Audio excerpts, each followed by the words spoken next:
جیسے کہ ہم قومی ترانہ جب سنتے ہیں اس کے اندر، اور خاص طور پہ جو ملی نغمے ہمارے ہیں جو پرانے، خاص طور پہ جو پہلے کے ہیں، بیدی حسن صاحب کے، نور جہاں صاحب، اس میں ایک اثر تھا. آج بھی جب وہ چلتے ہیں تو روح جو ہے وہ جھنجھوڑ دیتے ہیں، ایسا ہی رونگٹے کھڑے ہو جاتے ہیں حب الوطنی کے. بالکل. تو میں جاننا چاہوں گا رضوان بھائی، آپ نے اتنا عرصہ، یعنی جب آپ نوجوانی کی عمر میں تھے اور تب سے ہی آپ نے ماشاءاللہ، ابھی بھی آپ جوان ہی ہیں لیکن میں نوجوانی کی بات کر رہا ہوں. جی بالکل کہ جب لڑکپن کا دور تھا، جب انسان کے کھیلنے کودنے کے دن ہوتے ہیں، اس وقت آپ نے وہ ذمہ داری نبھائی جو ایک نوجوان کو اپنے ملک کی ترقی کے لیے نبھانی چاہیے.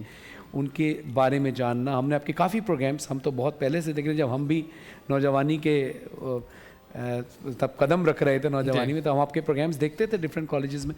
آپ آج کے اب جو موجودہ نوجوان ہیں، آپ کیا امید کرتے ہیں ان سے؟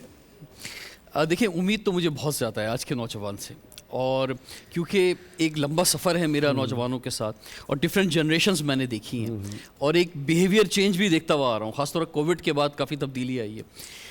میں آپ کو اپنا بتاؤں کہ ہم اپنی اسکول لائف سے ڈبیٹر تھے، اور میں اس بوائے اسکاؤٹ موومنٹ میں بھی رہا. تو ایک پاکستان کے نام کے ساتھ جڑے ہوئے تھے، تقریریں کرنا. اور آپ کو پتہ ہے کہ کراچی میں ایک بڑا عروج رہا ہے ڈبیٹ کا، اور بڑی زبردست جو ہے ڈبیٹرز یہاں سے نکلے ہیں.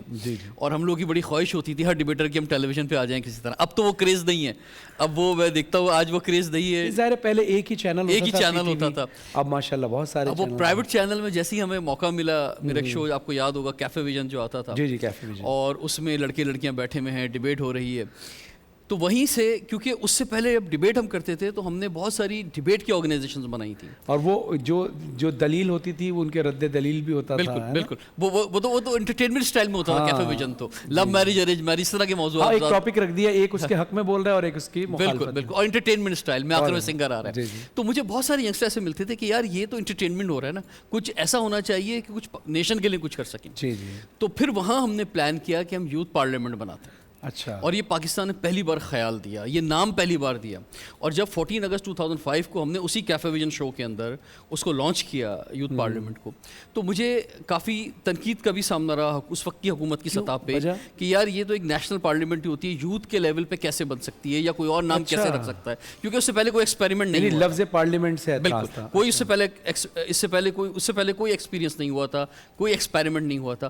تو پھر میں نے اس وقت کی گورنمنٹ کو سمجھایا کہ بھائی یہ that is the shadow some thing, تاکہ ہم نے ابھی سے جنریشن کو تیار کرنا ہے. طلبہ تنظیموں میں پابندی ہے، ہم فیوچر لیڈرشپ کہاں سے لے کر آئیں گے.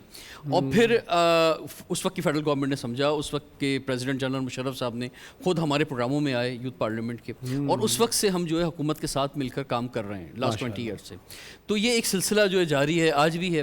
اور اب میں دیکھتا ہوں کہ ہمارے یعنی ملتے جلتے ناموں سے بہت ساری آرگنائزیشن بنی ہیں پورے پاکستان میں، جن کو ہم ویلکم کہتے ہیں، کیونکہ اتنا بڑا ملک ہے، ہم کب کس کے پاس پہنچیں گے. ایک درخت آپ نے لگا لیا، اس کے سائے میں جتنے لوگ آ سکیں، اس کا سائے میں جتنے لوگ فائدہ اٹھا سکیں. اصل بات یہ ہے کہ نوجوان کو بینیفٹ ملنا چاہیے، بس یہی ہے. اصل بات یہ ہے کہ وہ ریاست سے جڑنا چاہیے.